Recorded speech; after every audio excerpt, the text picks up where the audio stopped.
محمد وعلى آل سيدنا مولانا محمد بارك وسلم صلاة وسلام عليك يا رسول الله يا حبيب الله صلی اللہ تعالی علیہ وآلہ وسلم۔ آج مسلمانوں کے حالات کیا ہیں؟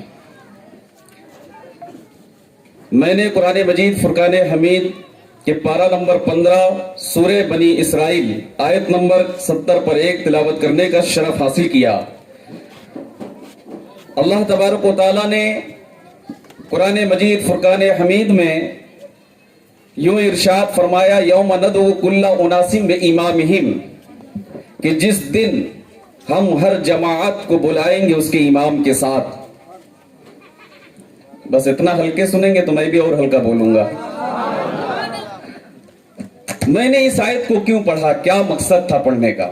میں چاہتا تو اولیاء کاملین کی شان میں بہت سے آیات کریمہ شریفہ ہیں، دوسرا بھی پڑھتا۔ امام، ایک تو ہم لوگ کسی امام کی ابتدا میں نماز پڑھتے ہیں، جیسے کہ مولانا مامون رشید صاحب ہیں، ان کے پیچھے آپ نماز پڑھتے یا نہیں پڑھتے ہیں؟ پڑھتے ہیں۔ تو امام جو ہے شریعت اور طریقت، دو طریقے کے امام ہوتے ہیں۔ شریعت کا جو امام ہوتا ہے جس کی ہم تقلید کرتے ہیں، جیسے کہ سیدنا امام اعظم ابو حنیفہ یا دیگر ائمہ حضرات جو ہے ان کی کسی نہ کسی کی کوئی نہ کوئی تقلید کرتا ہے۔ لیکن جو شریعت کا امام ہوتا ہے، جو بزرگان دین سے حلقہ ان کے ارادت میں آ جاتا ہے، ان سے وابستہ ہو جاتا ہے، وہ شریعت کا امام ہوتا ہے، وہ طریقت کا امام ہوتا ہے۔ تو ایک شریعت کا امام اور ایک طریقت کا امام۔ عزیزان گرامی وقار، آج غوث اعظم سرکار کی ہم محفل سجا رہے ہیں۔ اس محفل کو سجانے والے بڑے ہی خوش نصیب ہیں کہ اللہ تبارک و تعالیٰ نے انہیں یہ موقع دیا کہ وہ غوث اعظم کا ذکر کرے۔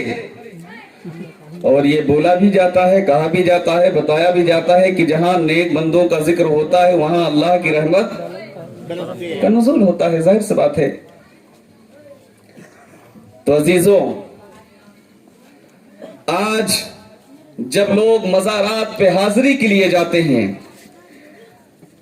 ابھی گاڑی میں ہم لوگ آ رہے تھے، مفتی صاحب قبلہ گفتگو فرما رہے تھے، حضرت بھی تھے، کہ آج جو بیعت کا کاروبار بنا لیے ہیں، معاف کریے گا اگر میرے جملے تھوڑا سخت ہوتے ہیں، اس کو بزنس بنا لیے ہیں اور سب سے آسان طریقہ لوگ اس کو کمانے اور کھانے کا بنا لیے ہیں۔ جو بھی آیا لوگ اس کا گمچھا پکڑ لیتے ہیں۔ لوگ جانتے نہیں ہیں کہ ایک پیر کے اندر کیا کنڈیشن، کیا شرائط ہونی چاہیے، کیا وہ جامع شرائط پیر ہے یا نہیں ہے۔ لوگوں نے کبھی یہ جاننے کی کوشش نہیں کی، بس اتنا جانا کہ کون کتنا فیمس ہے، کون کتنا نامور ہے، کتنے کے کتنے پیچھے چلتے ہیں۔ میں ایک جگہ ایک اپڈیٹ دیکھ رہا تھا کہ آج حالات ایسے ہو گئے کہ تم ہمارے پیر کو گالی دو اور وہ تمہارے پیر کو گالی دے گا، پھر جیتے گا وہی جس نے اپنے شاگردوں کو گالی بازوں کو زیادہ پیدا کیا ہوگا۔ یہ بہت بڑے قلمکار نے لکھا تھا، علی گڑھ مسلم یونیورسٹی سے انہوں نے پڑھا، میرے ساتھیوں میں رہے، مفتی قمر الاسلام کا نام سنا ہوگا، جمدہ شاہی علی مصفاری گئے، میرے ساتھ انہوں نے پڑھائی کی۔ تو انہوں نے ایک مرتبہ ایسا کچھ تذکرہ کیا، لکھا آج حالات کیا ہیں۔ آج غوث اعظم سرکار کا جلسہ مناتے ہیں، الحمدللہ منانا چاہیے، لیکن ان کی زندگی کیا تھی، ان کا طرز عمل کیا تھا، اس کو ہم اپنانے کے لیے تیار نہیں ہیں۔ یہ حقیقت ہے یا نہیں ہے؟ غوث اعظم سرکار 40 سال تک عشاء کے وضو سے فجر کی نماز ادا کیے، لیکن ہمارے پاس اتنا بھی ٹائم نہیں کہ 5 وقتہ ہم نماز پڑھ سکیں۔ غوث اعظم سرکار کے متعلق تمام ایسی سیرت کی کتب سیرت میں یہ کتابیں مل جائیں گی، آپ کو یہ روایتیں مل جائیں گی کہ آپ 15 سال تک مسلسل ایک رات میں ختم قرآن کیا کرتے تھے۔ آج بتائیے ایک پارہ پڑھنے کی کسی کو توفیق نہیں ہے۔ عزیزان گرامی وقار، اگر ہمیں ایک چیز کو لے کر چلے اور دوسرے کو چھوڑے، یعنی ہم نے تو تقلید کی لیکن ہم نے طریقت کے امام کو نہیں چنا، تو ہم اتنے کامیاب تو نہیں ہو سکتے نا۔ آج لوگ کہتے ہیں بزرگوں کو ہم نہیں مانتے، مزارات اولیاء پہ نہیں جاتے، اور وہ طرح طرح کے اپنے دلائل پیش کرتے ہیں۔ عزیزوں، میں آپ کو بتاؤں کہ حدیث رسول اللہ صلی اللہ تعالی علیہ وسلم ہے، پیغمبر صلی اللہ تعالی علیہ وسلم نے خود ارشاد فرمایا کہ میں نے تمہیں قبروں پہ جانے سے منع کیا تھا لیکن اب تمہیں جانے کی اجازت دیتا ہوں۔ پیغمبر نے ارشاد فرمایا کنت نہیتکم عن زیارت القبور فزوروها، یہ مسلم شریف جلد نمبر 1 صفحہ نمبر 314 میں یہ حدیث پاک موجود ہے۔ آج لوگ کہتے ہیں مزاروں پہ جانے سے ملتا کیا ہے، مزار پہ ہم کیوں جائے، اولیاء کرام کی بارگاہ میں جانے سے فائدہ کیا؟ عزیزوں، اگر اس موضوع پہ گفتگو کی جائے، یہاں صاحب علم بیٹھے ہوئے ہیں، بہت لمبی طویل گفتگو ہو سکتی ہے، لیکن میں تھوڑی تھوڑی بات کرنا چاہتا ہوں۔ لوگ کہتے ہیں کہ ہم کسی غیر اللہ سے کیوں مانگے، طرح طرح کے اعتراض کرتے ہیں۔ عزیزوں، اللہ نے قرآن میں فرمایا یا ایھا الذین آمنوا استعینوا بالصبر والصلاۃ، یہ بات میں نے ابھی 21 تاریخ میں بولی تھی، میں اس پہ گفتگو نہیں کروں گا زیادہ۔ مزارات اولیاء پہ جانا، مصنف ابن عبد الرزاق سے یہ ثابت ہے کہ پیغمبر صلی اللہ تعالی علیہ وسلم جنگ احد کے شہداء جو تھے ہر سال کے آغاز پہ ان کے مزارات کی حاضری دیا کرتے تھے، اور جب پہنچتے تھے تو ارشاد فرماتے تھے السلام علیکم بما صبرتم فنعم عقبی الدار۔ پیغمبر خود شہداء کی مزارات کی حاضری دیتے ہیں۔ عزیزوں، میں آپ کو بتاؤں، امام شافعی رحمت اللہ تعالی علیہ کا نام آپ نے سنا ہوگا، سنا ہے یا نہیں سنا؟ آپ بہت ہلکے میں میری بات سن رہے ہیں، میں تقریر نہیں کر رہا ہوں، میں ایک گفتگو کر رہا ہوں۔ تقریر کرنے کے لیے حضرت بہت اچھا بولتے ہیں، 1 بجے تک بولیں گے، وہ نہیں تھکیں گے، آپ تھک جائیں گے، اتنا تو میں جانتا ہوں۔ امام شافعی رحمت اللہ تعالی علیہ فرماتے ہیں خود کہ جب میں کسی پریشانی میں مبتلا ہوتا، کوئی مصیبت درپیش ہوتی، تو میں سیدنا امام اعظم ابو حنیفہ رحمت اللہ تعالی علیہ کے مزار پر جاتا، 2 رکعت نماز پڑھتا اور ان کے وسیلے سے دعا کرتا، اللہ قبول فرما لیا کرتا تھا۔ اب بتائیے، سیدنا شیخ عبد القادر جیلانی بغدادی رحمت اللہ تعالی علیہ کی یہ محفل ہے، اور جب ہم ان کے وسیلے سے دعا مانگیں گے تو اللہ ضرور قبول فرمائے گا۔ معاملی والوں، تم اپنے قسمت پر ناز کرو کہ اللہ تبارک و تعالی نے تمہیں یہ صلاحیت دی ہے کہ ہر سال چاہے کرب و بلا کی محفل سجانا ہو، جشن شہید اعظم منانا ہو یا جشن غوث الورا، ہمارے یہ نوجوان سب حاضر ہو جاتے ہیں، ایک ساتھ ہو جاتے ہیں اور بہترین مناتے ہیں۔ اور مجمع بھی الحمدللہ، چاہے وہ خواتین اسلام کا ہو یا مرد حضرات کا ہو، سب کے سب حاضر ہوتے ہیں۔ یا آپ بڑے خوش نصیب ہے، اور اللہ والوں کی جو محفل ہوتی ہے، یہ اس کو ہلکے میں لو نکو، یہ بڑی عظیم ہوتی ہے محفل۔